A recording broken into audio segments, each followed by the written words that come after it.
జీవన చక్రంలో మీ స్థానాన్ని తెలుసుకోండి.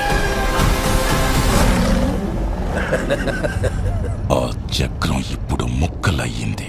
ఇక ఈ అడవికి ఒకడే రాజు, అది నేనే. ముఫాసా, పారిపో!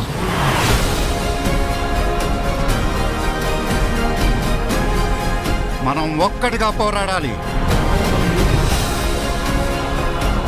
పోరాడితే పోతాం. మీ సావు మీరు సావక నన్నెందుకు లాక్కొచ్చారా బాబు? నేనుండగా నీకేం కాదు ఠాకా, భయపడకు.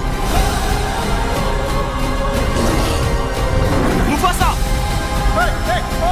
తెచ్చావురా దేవుడా! బతికిపోయాం. మనల్ని కాపాడింది నేనే. ఇందాక ఇది అన్నావే.